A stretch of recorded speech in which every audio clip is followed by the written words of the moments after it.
Welcome, everyone, to another episode of the Arkham Sessions. My name is Brian Ward. With me, as always, the psychologist to the superheroes, superheroines, and supervillains of Gotham City and beyond. Please welcome Dr. Andrea Letamendi. Hello, Drea. Hi, Brian.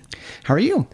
I'm doing well. Happy Thanksgiving. And to you. And I feel that there's a lot to be thankful about this week, because this episode that we're about to cover is basically a comic book lover, especially a Batman comic book lover's dream. Or nightmare, depending on what you're a fan of. Because there's a lot that's overlooked or sort of omitted here. Or rewritten. Okay, so let's I'm already upset. And I don't know why. For starters, let me just say, as I've mentioned in the past with previous episodes of the podcast, I was a fan of Batman the Animated Series. I didn't necessarily watch every day, but I did watch it fairly frequently. Now, however, we are in undiscovered country territory for me. Like, this is unfamiliar. I did not watch the New Adventures of Batman, and there were a couple of reasons for that. For starters, it was 1997. I was already in college, and I was very active in college. I was doing a lot of things with theater departments, and I was doing filmmaking, and I just didn't take the opportunity to sit down and watch the new adventure or the new Superman and Batman adventures. And there were a couple of reasons for that. One, I didn't love Superman, so the idea of sitting down and watching a block that had Superman in it was troublesome to me. But the other reason was, and this is something to answer Rev Sully's question over at MZ on our last episode, he wanted to know what we thought of the art style of these particular characters, or this incarnation of Batman.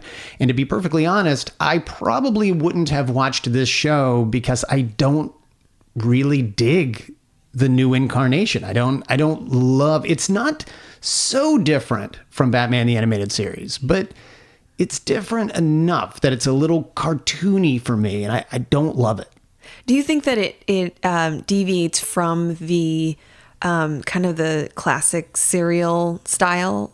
I don't know. I mean, do you know what I'm talking about? Like the Superman? Yeah, like the Fleischer Superman series. I don't know. I mean, there were certainly episodes of Batman the Animated Series that I think, especially in animation, took advantage of that sort of reminiscent or that nostalgic serial style. I don't know. There's just something about this where I feel like some of the detail is lost. And I grew up a Jim Lee fan. Like I grew up with, being a fan of hyper detail and that sort of gritty look. So the cleaner and the more simple this cartoon gets, the less appealing it is for me. But I can tell you, just having watched this episode, I'm going to dig some of the storytelling that they take advantage of with the new Batman Adventures.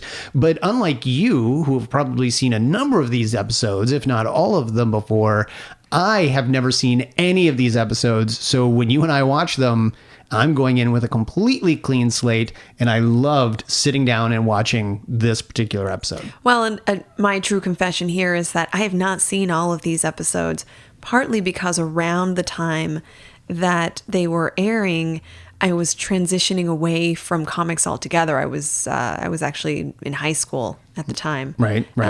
You were an adult doing adult things. Filmmaking and theater. Yeah, I was doing adult things. I was a super anxious high school kid trying to get into college, and I was also beginning to wrestle with the idea of cartoons and comics being appropriate for older teens and young adults. I clearly I've changed my mind on that, as you know. Sure. But at the time I was starting to kind of wrestle with it and even move away from it a bit. I was starting to get into other things like music and going to concerts, and I was a huge kind of academic nerd, so I was spending a lot of time hitting the books, so to speak. So this was a time for me that I wasn't necessarily connected to, even to my fandom of Batman, and I missed several of these episodes. So a few of these will be new for me. Well, and I know that being a big Batman fan, especially someone who's gone back and read a lot of the comics that you missed as a kid, this one must have been very exciting for you. Oh, watching it back? Yeah. Yeah. Well, I think that, there, again, some things are, I think, hinted at if you know the comics and you know what was written at the time about Dick Grayson, Tim Drake, Jason Todd. There are some elements that I picked up that I was wondering, am I just inserting these connections and hints because I know the stories, or is it just that they truly wanted to pay homage to some of these characters who weren't getting the recognition in the episode? So let's just dive right in. We're sort of beating around the bush here because don't say beat. Don't say crowbar. Look, don't we're say blowing up. We are blowing up with enthusiasm. We will talk. Well, and so we will talk about Jason Todd, but we can't. We can't talk about Jason Todd. We can and we can't. Here's why we can and we can't. We're essentially watching Jason Todd's origin story. So let's talk about.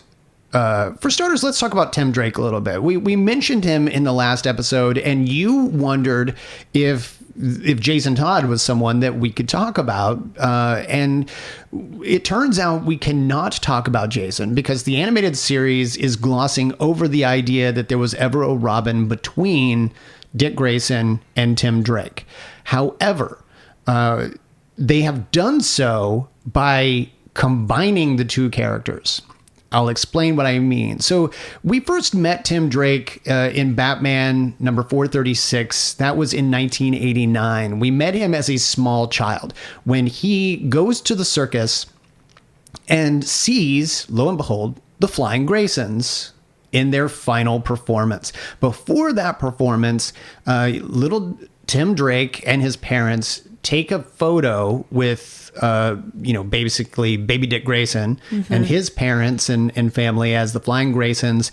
And he becomes enamored by the acrobatics and the skill of the family, but he also witnesses the death of the Grayson family.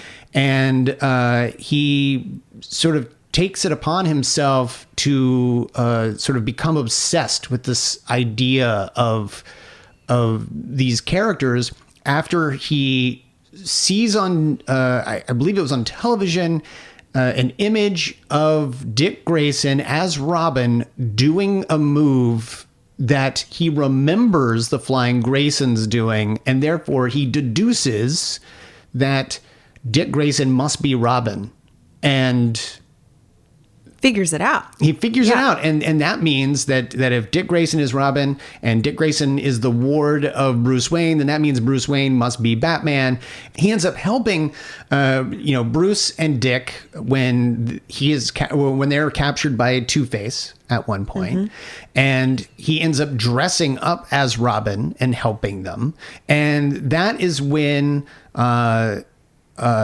Bruce basically decides that Batman needs a Robin, and he takes on Tim Drake to train him a little bit. Actually, to throw in the trauma that seems to revolve around the Bat family, Bruce decides that Tim can become a full-time Robin only after Tim's parents are poisoned, leaving his father in a coma and paralyzed for the rest of his life, and his mother dies. It's like... Now you are fit. Now you know what it means to be Robin.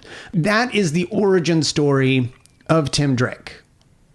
We can't talk about any of that in this episode because that is in no way the story that we are covering in this introduction to Tim Drake's Robin. Instead, we're actually covering what was essentially Jason Todd's origin story. Well, his second origin story after Crisis on Infinite Earths. His story was rebooted, and he was essentially this sort of street kid who was orphaned when his father, who was at one time a two-faced thug, messed up a mission and ended up leaving And it left Jason Todd all by himself to basically be this street urchin, thief, what have you. And at that point, even though he wasn't necessarily as, shall we say, he wasn't as athletically inclined as Dick Grayson. Mm-hmm. Batman did see a certain quality in him, which was basically rage. It was basically, look, you've got this rage, and if you just channel it properly, I think you could make a really good Robin. And that was Jason Todd's origin story. It's kind of what we see in this episode. Let's dive into Sins of the Father, where, just like Jason Todd, Tim Drake is stealing a box of donuts from a security guard who actually chases him. Drea, that security guard really wanted this box of donuts. He was very upset that this kid stole his box of donuts. He chases him through the alley. He goes through, nearly gets hurt. It's kind of bizarre. He leaves his post. So, box of donuts. It's very important to him. Well, and it becomes very useful to him when he gets home, lifts the window, and finds two of Two-Face's thugs there waiting because they are looking for his father. And he uses the donuts to get away. He basically squirts the meringue in one of their faces, or the cream or whatever's inside. It's not jelly-filled, which would be a crime for me. If you waste a good jelly-filled donut, you and I are going to have issues. But he uses the donut, and he uses the powdered donuts to get away. And that's when we start to see the ingenuity of the kid and also his sort of wiliness. Well, he also has this makeshift batarang that... Yeah. I mean, my understanding is that he, I don't know that we learned the origin of that batarang, because knowing the history of the actual Tim Drake, he would have acquired it through his sleuthing. Yeah. But he does have one, and he uses it to get out of trouble. And then we discover he has this shrine collage to Batman board. Yeah. It's like a vision board, all with Batman images and newspaper clippings and photographs. You get the impression that this isn't just someone he idolizes. This is somebody who he is investigating. Yeah. Wouldn't you agree? And that's the great thing about this episode, is it's literally merging the two Robins together. We're looking at the origin story of Jason Todd, but we're also seeing the obsession that Tim Drake had with Batman and sort of learning how to become Batman. I loved that. So as Tim gets away from his rather beaten up apartment, well, how was the apartment left beaten up? I mean, like, we know that his father has skipped town. Is this apartment this way because Tim has been left on his own and he's not really much of a cleaner? Or do you think his dad is also a bit... The impression I had is actually a bit sad. The impression I had was that Tim was living with his father in this apartment, and that it was in shambles. It was in disarray.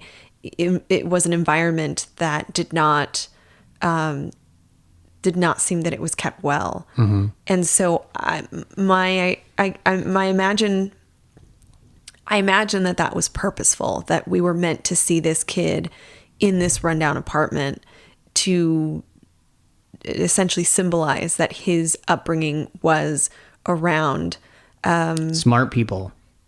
You know what they say, that there was an article not even too long ago that people with high IQs are often very messy and disorganized. And we've seen that Tim is he's an intelligent boy. You know, and so this isn't just messy and disorganized, though. That's true. It's pretty dirty. You get the sense that it was not kept well. It was potentially... They might even be squatting. We're not sure. Well, right. No, there's this sense that it was not... an environment that was even safe for a child. You could say that there were some hazards there. I could probably cite a number of issues that I think the Department of Child and Family Services would be pretty upset with. Well, These are not the living conditions a child should be living in. Yeah, and as he escapes the two thugs, he runs into none other than Two-Face, who basically tries to interrogate him, tries to find out where his father is. And it becomes very clear that Jason doesn't know. I mean, Jason. It becomes very clear that Tim doesn't know. How dare you? I know. But when searching the house, they find a letter that his father left for Tim. And they read the letter, and enclosed in the letter is a key.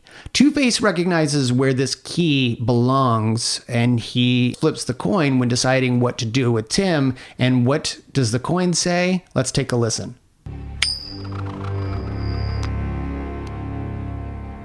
Kill him. No! Before Tim Drake can be killed by Two-Face's thugs, a couple of batarangs come in. Batman saves the day. Tries to take down the group, but is injured. And Tim Drake has to get Batman to safety. How do they do that? They get into the Batboat, and the Batboat drives them to the Batcave. Mm-hmm. Tim Drake now gets to see the place he's always wanted to see. You talk about a kid who's obsessed with Batman. He is now seeing the Batcave. Whoa, this is like totally amazing. If you knew how many times I dreamed about this place.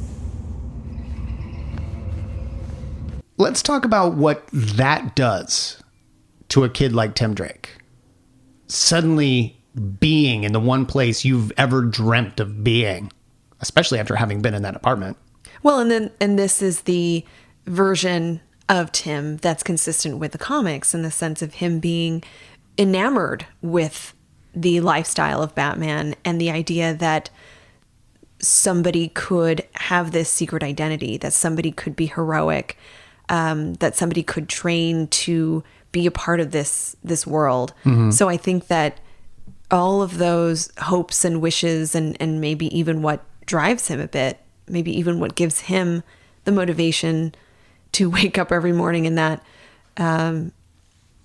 deteriorating apartment, is that there's something out there. And so this is that realization that yes, there's something out there, and this also the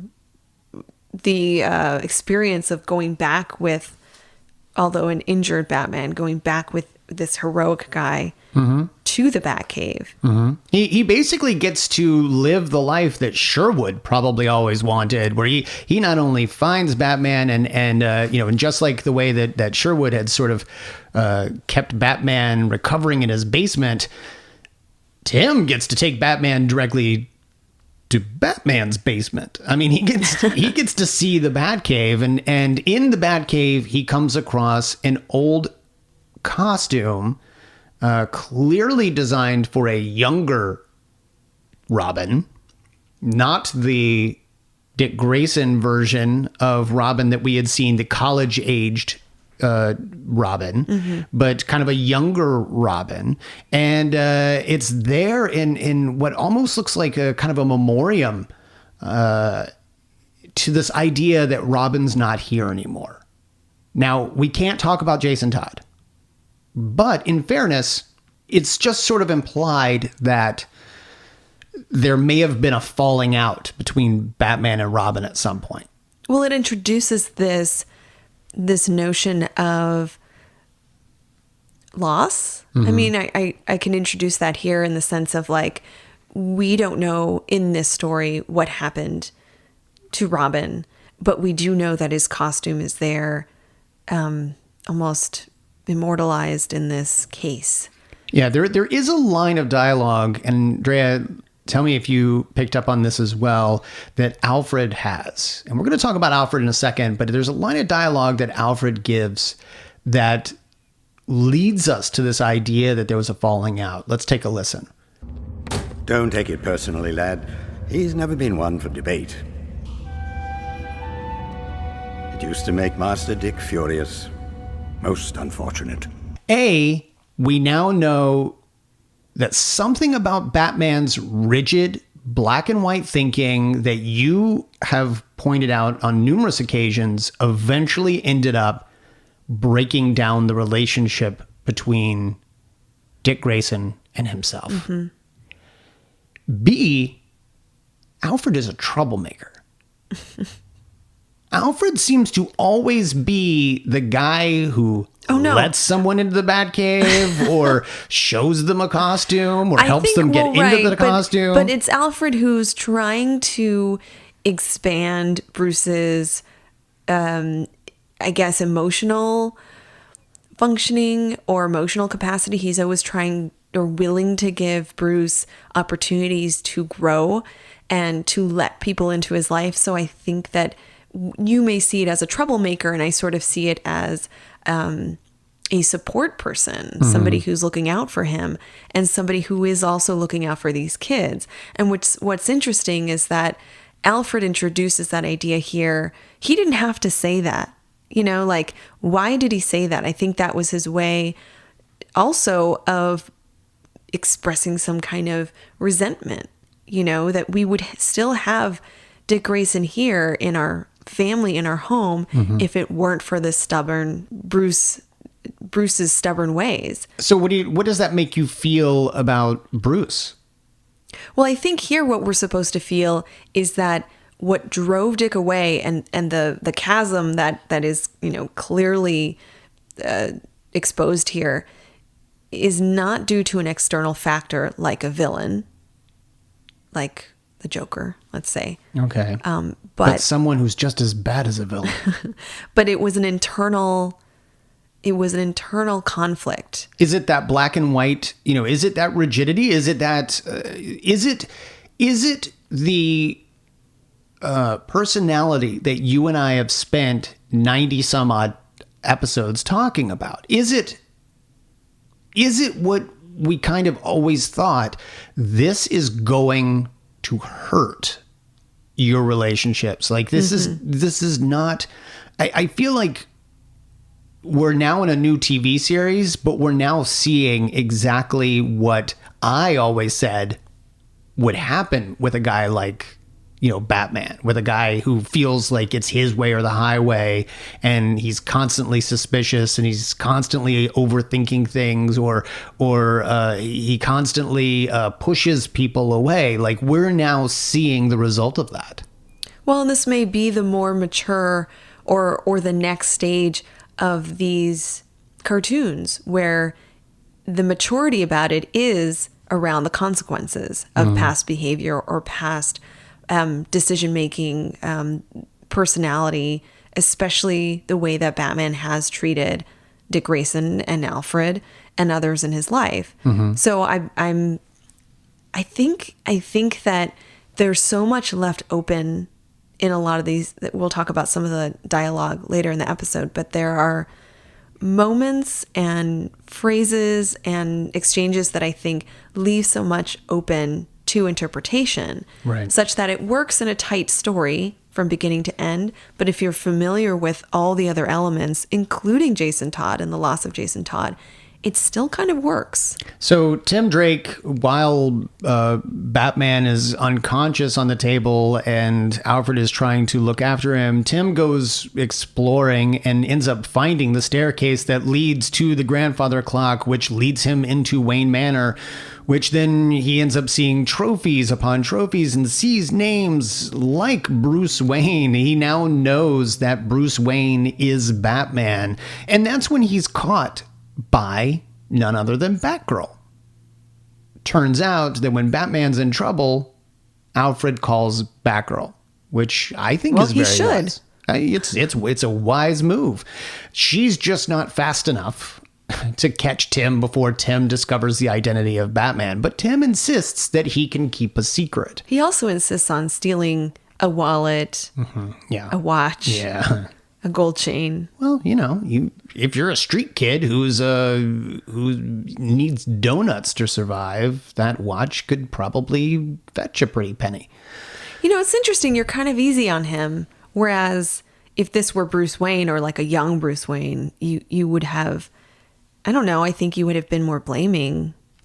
Well, I do acknowledge that he's a product of his environment. He's raised by a guy who was a thug to Two-Face. And what I give him credit for is rather than follow in his father's footsteps of, yes, he is following in that he's a thief, but rather than follow in his footsteps toward crime, he seems actively interested in Batman vigilantism, but he seems like he wants to be a hero. He wants to do the right thing.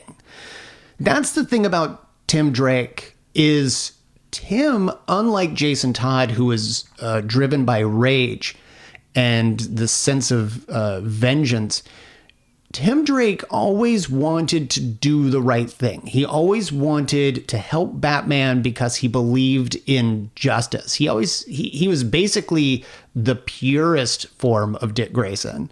And we're seeing that here. We're seeing that while my father was a criminal, while I could have followed those footsteps, I actually want to learn more about Batman.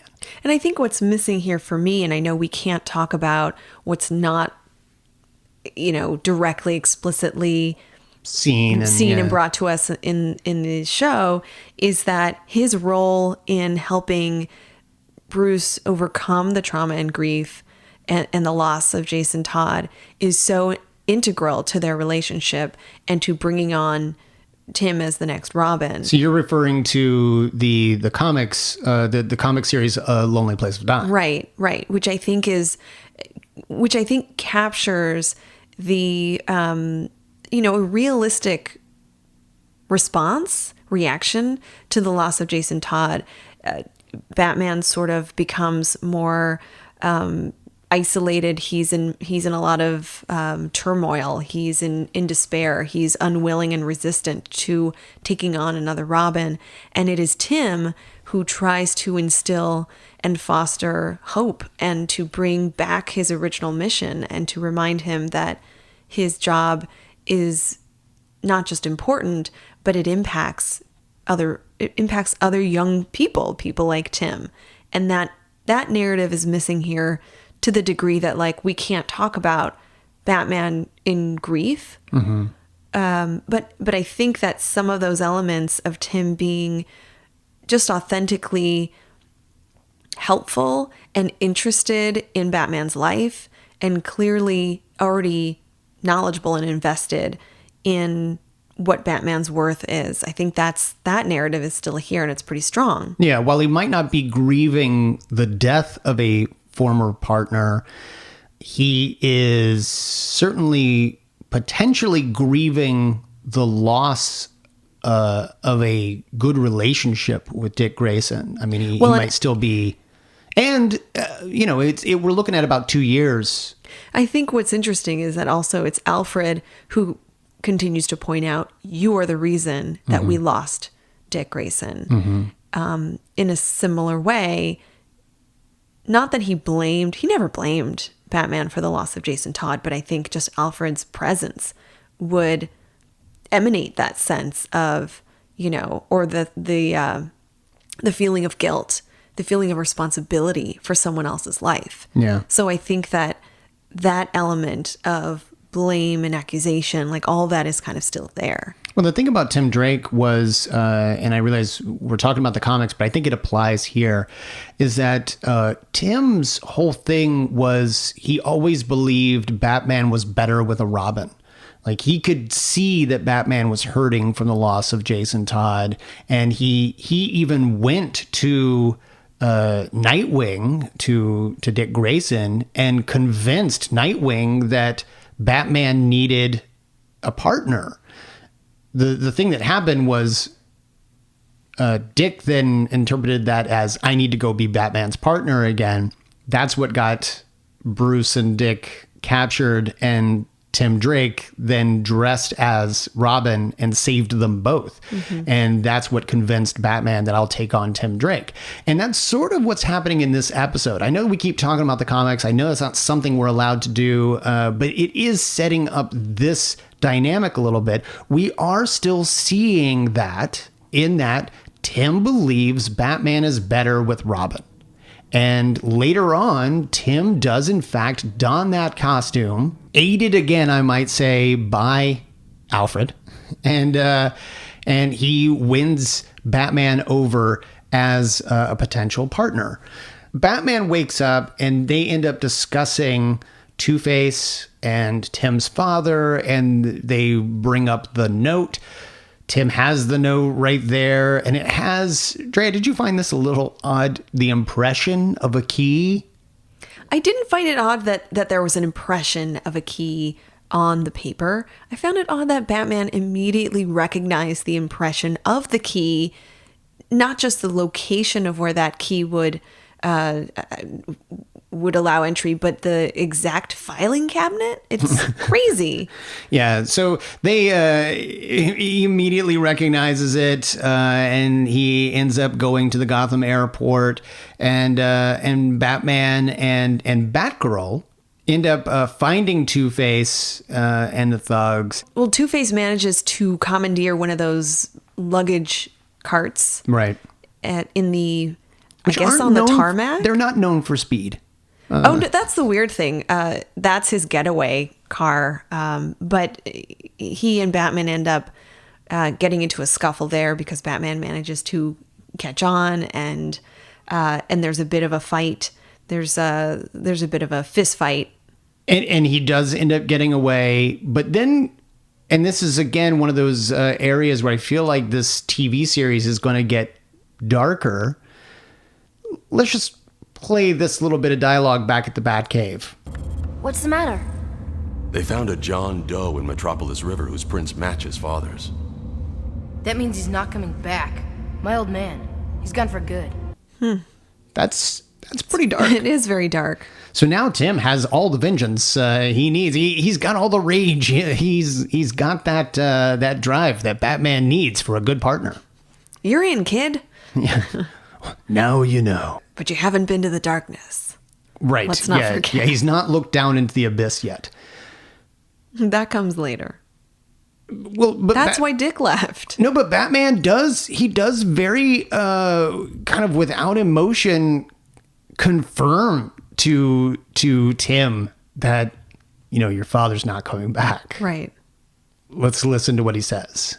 He's gone for good. That's what a John Doe means, right? Well, we can't be absolutely... Yes.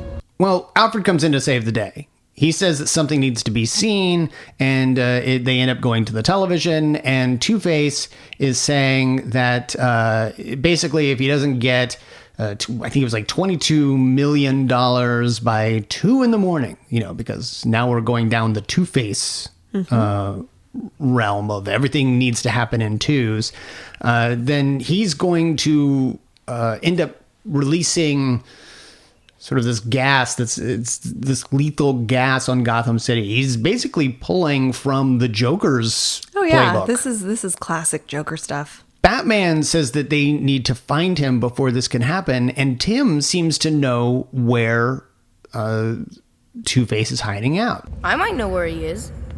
The old Janus movie theater. I followed my old man there once when he was working for Puke Face. Come on. Batman and Batgirl end up going, but as is Batman's usual reaction, he insists that Tim Drake not come along. Mm-hmm.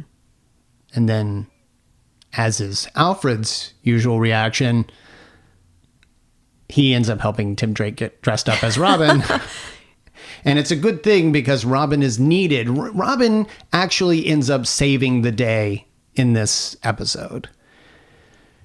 We go back to what I'm guessing is Wayne Manor, and it's sort of this workout room where... Yeah, it's the training facility. Well, it's kind of weird that the training facility, this nice wooden, almost gymnasium-like room, is in Wayne Manor, not in the Batcave.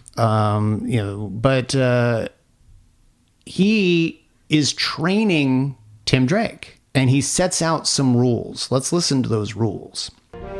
You work with me, Tim. You follow the rules. Rule number 1, you give me everything you've got. Rule number 2.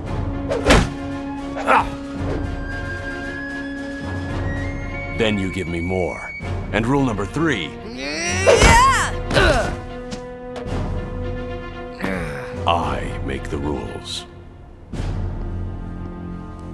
Watch out for that last one, kid. It's a killer. Dick.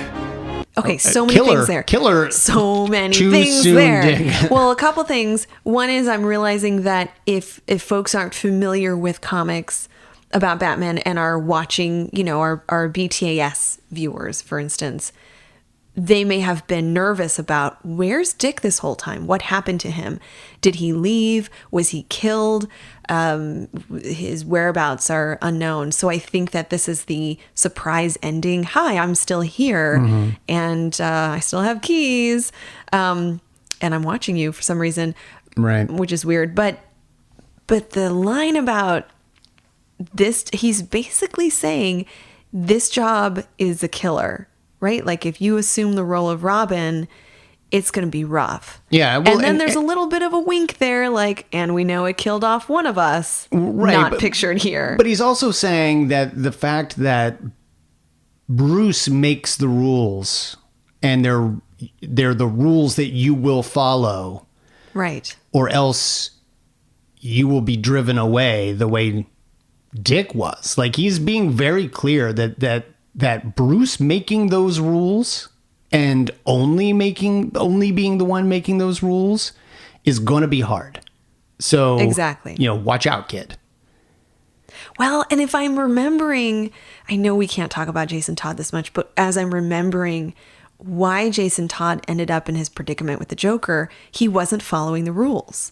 In that instance and overall as Jason Todd, he was breaking rules left and right. Am I wrong? He was a mouthy kid. Like Jason was not a likable person. And I realize it's a whole other podcast, but I'm wondering if this is about that dynamic that that we have to kind of fall into this construct or this dynamic, this relationship. And the joke there is if you're not within those lines, you are risking your life. But this is also a dynamic that, again, we're straining or we're sort of going off the rails toward the comic. But this is also a dynamic that we've seen Nightwing and Batman have in the comics, where clearly there was a rift between the two. And Dick Grayson went off on his own. He joined the Teen Titans and did all of that. But there was something there that Dick's mentality does not go with Batman's necessarily. And that's what I think is interesting is you've got a kid whose parents were killed right in front of him. And then he is not necessarily going the same route as young Bruce Wayne. He is in that he's becoming a vigilante, but there's definitely a difference between the two. One is more fluid than the other. And I always found that dynamic to be intriguing. And now we get to see the relationship forming with Tim Drake. Disregard the fact that we already just watched Holiday Nights, where the two of them are side by side as, vigilante and sidekick. But now that we've reached the end of the episode, we've recapped the episode. You have to let me know your thoughts on this new budding relationship. I was so uncomfortable when Dick said that line. And then I was also uncomfortable when Tim was facing off with a couple of the thugs in like an abandoned building. Mm-hmm. And one of the thugs grabs a crowbar and tries to beat him with it. And I couldn't help but think, are these elements that they wrote in not to poke fun at the idea of Jason Todd, but to acknowledge, giving little nods. We realize that there was an important character, but we can't, that's just a story we can't introduce here. Right. So I don't know if I appreciated that or just realized like there are elements there that. But someone wrote crowbar and an animator, yes. Some designer had to design the crowbar model for the character to pick up. And you're like, there's a lot of thought going into this, nod to Death in the Family. Well, as we talk about their relationship, specifically the relationship between Bruce and Tim, and being reminded with Dick entering the picture, like being reminded that this didn't go well in the past. Like there was this falling out.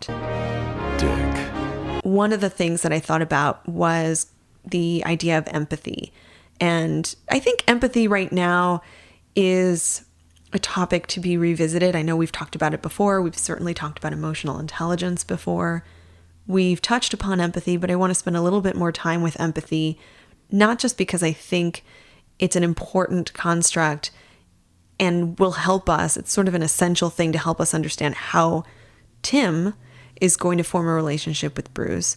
But also I feel that right now, just in our, in our social climate, there are a lot of ideas and suggestions, recommendations, and even criticisms about people's empathy, our ability to put ourselves in someone else's shoes. So I want to define empathy and talk a little bit about the signs that we are actually exercising empathy. Yeah. So if I can cite the International Journal of Caring Sciences, which is a real journal. Yeah, it sounds like a real journal and a page turner at that. It's really interesting. I'm sure it is.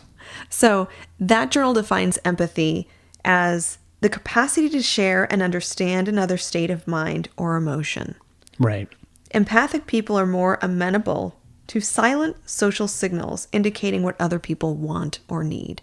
So we should also stress that there is a significant difference between empathy and sympathy. Right. A lot of people get the two confused. Empathy is the ability to see from someone else's perspective.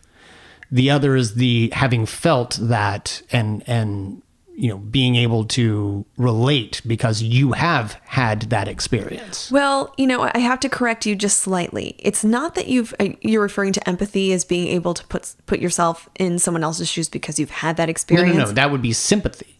Empathy would simply be able to, like, I cannot necessarily sympathize, but I can empathize. I can put myself in your shoes. Exactly. Yes. Yeah. So there's the idea then that empathy is your capacity to extend yourself and maybe even extend yourself out of your experience, which is really challenging for some of us, and understand someone else's experience, their emotional state, their own struggle, or their own challenges with what they're going through. And I realize I'm saying things that are referring to negative experiences, but this also has to do with positive experiences. Sure. So any kind of emotion. And although empathy is something that is talked about quite a bit, the research around empathy has only been around for about 20 years. Oh. And there's a lot of research that demonstrates that empathy is a neurobiological or has a neurobiological basis. That when folks are asked to view video or pictures of others in emotional pain, their own pain sensors light up in neuroimaging scans, for instance. They light up and activate, which acknowledges that a process of empathy isn't just emotional, isn't just an expression, but is a neurobiological experience. So there is a basis, there's a biological basis for that. Right. And that makes sense for us from an evolutionary perspective, right? In order for us to help others and keep other people safe, we need to acknowledge and understand when they're in pain. Okay. Okay, so let's do a little experiment here. I think that in order for us to understand our own ability to have empathy, we need to understand kind of like what are those elements of empathic responses? What does that behavior look like? What does that experience look like? So I'm going to read off some items that describe empathic responses. And while I read those off, what I want listeners to do is just kind of do a little bit of a self-evaluation or self-assessment, maybe thinking of whether they agree or disagree with the statement. Okay. And we can kind of make that a spectrum, right? So strongly agree, disagree, strongly disagree. So a continuum of how well you relate or agree with that statement. Okay. And then, Brian, I want you to do something different. I want you to think about Batman and whether you agree that he embodies these statements, that he's capable of these things that I read off. Okay, so I am thinking from the perspective of Batman, Yes. strongly agreeing, disagreeing, or strongly disagreeing. Correct. Okay. Okay. I'm ready. Excellent. Okay, so first one. I can recognize how people feel by the tone of their voice. Next one. Disagree. Next one. Do you want me to answer as you go Yeah, and you explain can. why? Well, they're as a collection, they kind of tell the same story. Okay. So we can discuss afterwards. There's just a handful of them. Okay. Okay. I can tell how people feel by the look on their face. Disagree. I often ask others about their feelings. Strongly disagree. When someone is upset, I usually feel upset too. Strongly disagree. Well, I'm always upset, but strongly disagree. I like to hear and listen to other people's opinions. Strongly disagree. I usually recognize when my actions have hurt others. Disagree. I can recognize my own emotions as I experience them. Agree. I know how to calm myself down when I feel anxious or upset. Agree. I ask others for feedback.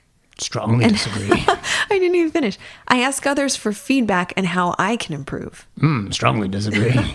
So that's it. So those are just a handful. It's like a sample of some characteristics that if you tend to strongly agree or agree with them, you are capable of empathy or you're exercising your empathy. I know that, I'm just going to be honest.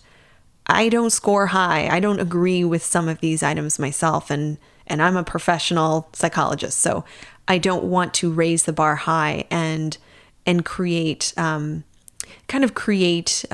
black or white kind of yes or no, you're either this or you're not, but more of a better understanding of what we're good at and what we need to work on. Because the literature, the body of research around empathy really strongly suggests that this is something that we can get better at. This is something that we can nourish and grow and cultivate. Is it actually though? Like I ask. Yeah. I ask because there are those. The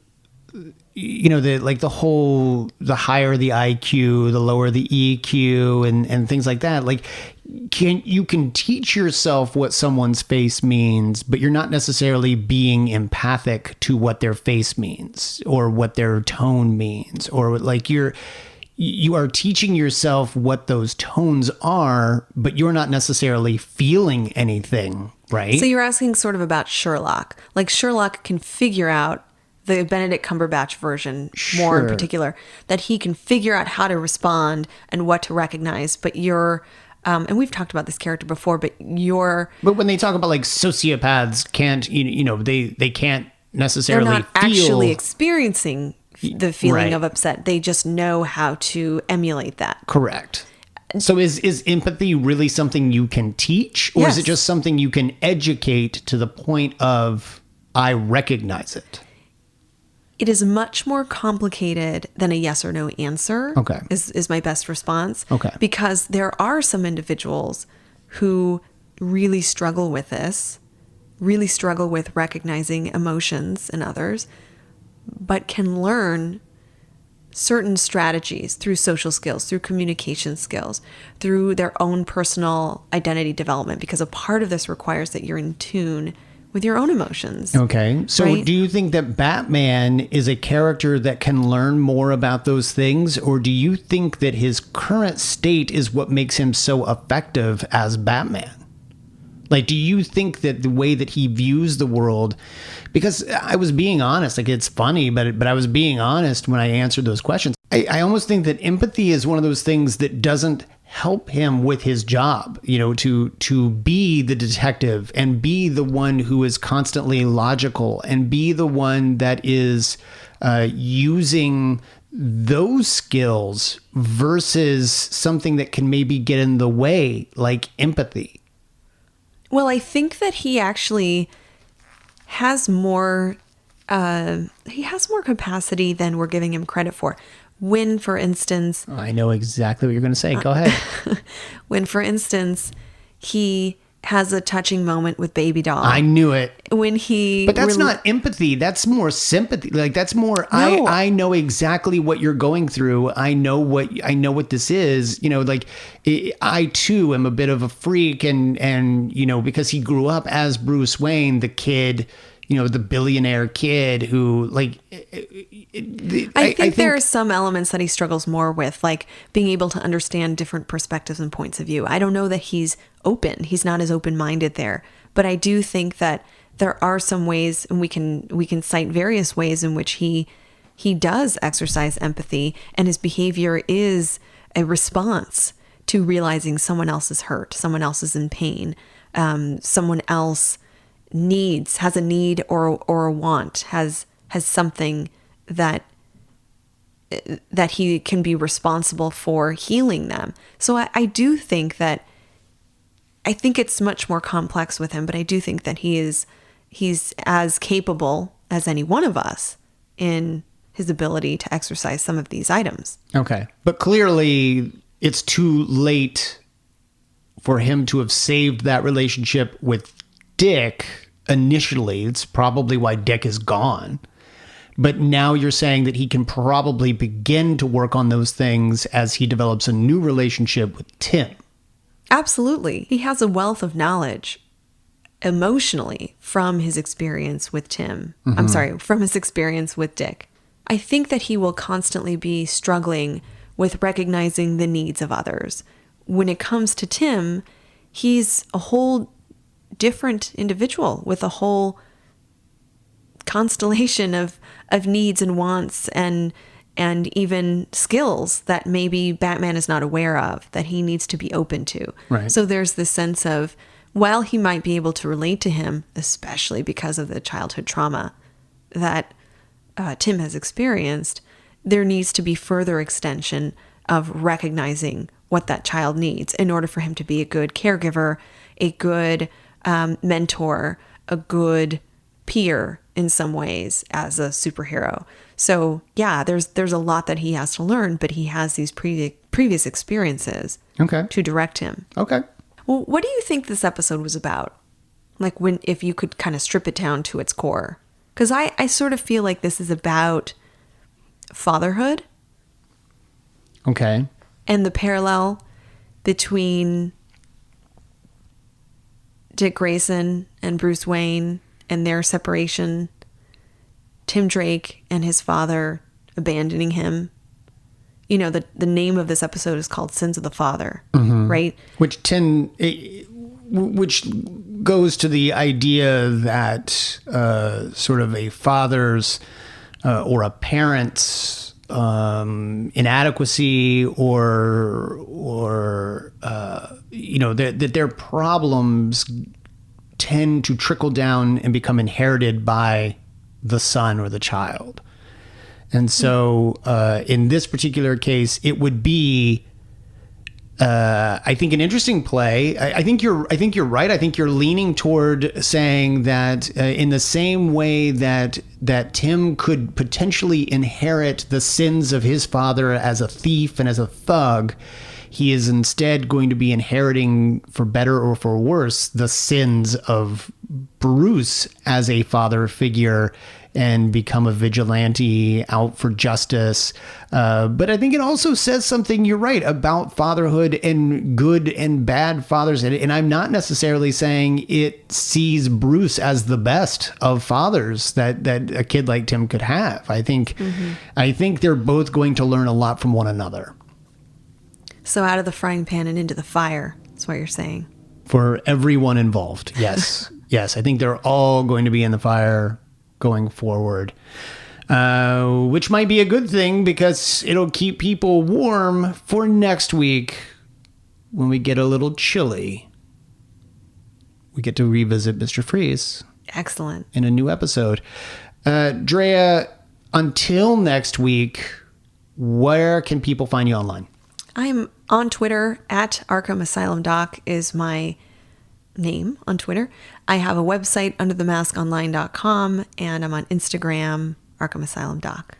You can find me on Twitter. I am at bward028. And of course, we both look at the Twitter account for Arkham Sessions. We are at Arkham Sessions. You should follow us on imz.com. You don't need an invitation anymore. Just go to imz.com and sign up. Join our community there. You can also like us on Facebook. You should absolutely rate us and comment over at iTunes if you listen on iTunes. I would actually be interested to hear about people's thoughts about this episode in particular, like their knowledge of Tim Drake and how well this captured that character and how they feel about the deviations and Tim differences. and or Jason. Yes, exactly. And you know what? I don't just want to hear about their knowledge of Tim/Jason. I also want to know where our listeners fell into your test. I want to know who feels, because you were honest, you said that you would say that you disagree on some of those things. I want to know who else disagrees and or agrees on those things. I want to know, where do you rate Andrea's test?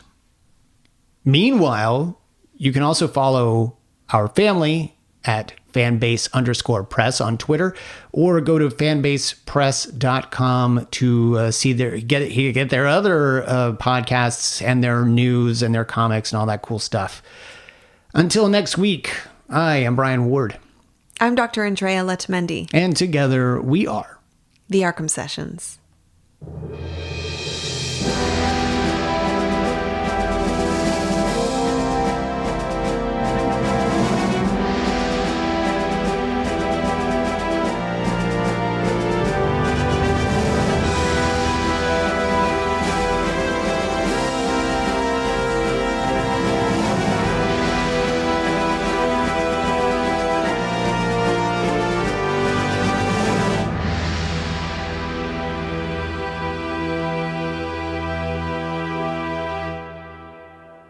Please, Master Timothy, not the explosives.